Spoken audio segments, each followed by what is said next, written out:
Price the lord. Hallelujah.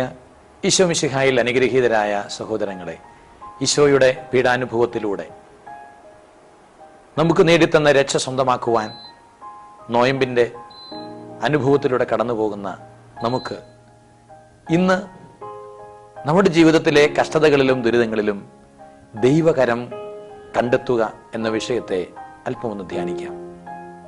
സാമുവേലിൻ്റെ 2-ാം പുസ്തകത്തിൻ്റെ 16-ാം അധ്യായത്തിൽ ദാവീദ് രാജാവ് തൻ്റെ മകൻ അബ്സലോമിനെ ഭയന്ന്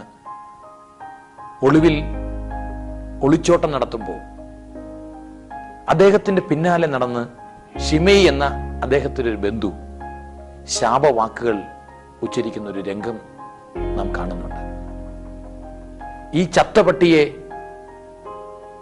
എന്തിന് സഹിക്കുന്നു എന്ന് ചോദിച്ചുകൊണ്ട് ദാവീദിന്റെ അനുയായികൾ അവനെതിരെ ആക്രോശിച്ചപ്പോൾ ദാവീദ് അനുയായികളെ തടഞ്ഞുകൊണ്ട് പറഞ്ഞു, അരുത്, ദൈവം അവനോട് കൽപ്പിച്ചിട്ടാണ് അവനിത് ചെയ്യുന്നെങ്കിൽ അവനെ നാം എന്തിനു വിധിക്കണം?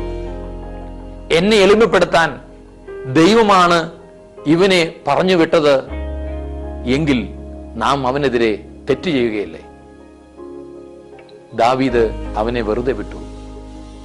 സ്നേഹമുള്ള സഹോദരങ്ങളെ, നമ്മെ ദ്രോഹിക്കുന്ന ദ്രോഹങ്ങൾക്കും ഉപദ്രവങ്ങൾക്കും അവഹേളനങ്ങൾക്കും പരിഹാസങ്ങൾക്കും പിന്നിൽ നമ്മെ എളിമപ്പെടുത്തുവാനും നമ്മെ വിശുദ്ധീകരിക്കുവാനുമുള്ള ദൈവത്തിന്റെ ഒരു പദ്ധതി ഉണ്ടെന്ന് കാണാൻ കഴിയുന്ന ആധ്യാത്മികതയിലേക്ക് വളരാൻ ഈ നോമ്പുകാലത്ത് നമുക്ക് കഴിയണം. തൻ്റെ മേൽ തുപ്പിയവരോടും മുൾക്കിരീടം ധരിപ്പിച്ചവരോടും ചെമ്മട്ടി കൊണ്ടടിച്ചവരോടും യഹൂദരുടെ രാജാവെ സുസ്തി എന്ന് പറഞ്ഞ് അവഹേളിച്ചവരോടുമൊന്നും പ്രതികരിക്കാതെ മൗനം അവലംബിച്ചുകൊണ്ട് പിതാവ് തന്ന കാസ ഞാൻ കുടിക്കേണ്ടതല്ലയോ എന്ന മനസ്സോടെ ആ കാസ മുഴുവൻ കുടിച്ച ഈശോ നമുക്ക് കൃപയേകട്ടെ, അനുഗ്രഹം നൽകട്ടെ.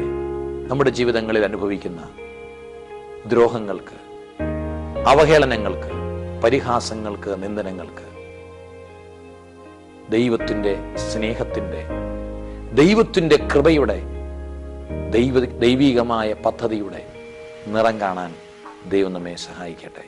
ആമേൻ.